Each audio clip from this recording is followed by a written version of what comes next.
Obviously, Cody Rhodes and John Cena is the headline event of this WrestleMania. So let me start there, I guess, and then we'll kind of work our way through it. The build up to this, how it's all played out. Give me your thoughts. Yeah, I mean, look, I don't think it's quite what last year was, because last year was such an unprecedented set of circumstances.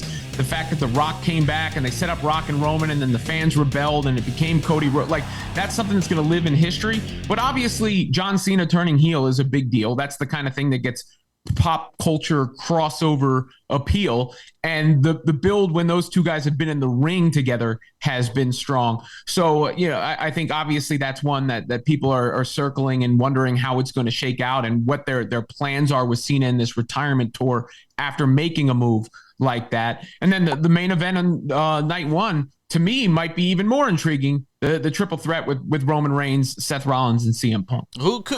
Could you see John Cena winning?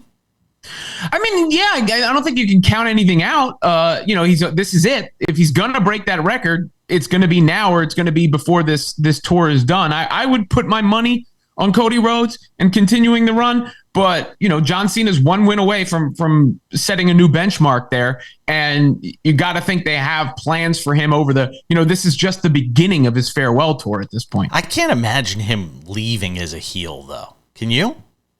I do think they will. Yes, I agree with you. I think they will run this, its course, and then at the end, he will probably send off as a babyface. Yeah, that's kind of what I see. I'll give you a match, and it doesn't have any titles on the line or anything like that.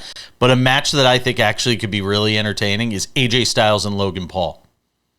Well, look, AJ Styles is a pro, right? He's been around the block. He can have a good match with anybody. And whatever you think of Logan Paul, his talent is prodigious, and we've seen that in the ring. And I think, up and down the card, you could question some of the build to some of the matches, but I do think there are a lot of matches that have a ton of potential when the bell actually rings, for sure. Yeah, I agree with that. What do you think of Charlotte Flair in this latest iteration of her career?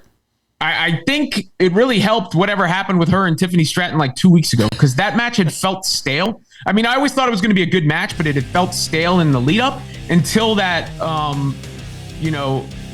they crossed over and sort of referenced what personal life stuff. Charlotte's divorces, Tiffany went at, yes. And then Charlotte said, but your boyfriends have been in my DMs, yes. Basically. I don't know how much of that was, part of the show or how much of it wasn't, but whatever it was, it upped the ante for the match, so it worked, and now I think it's one of the most anticipated matches on the card.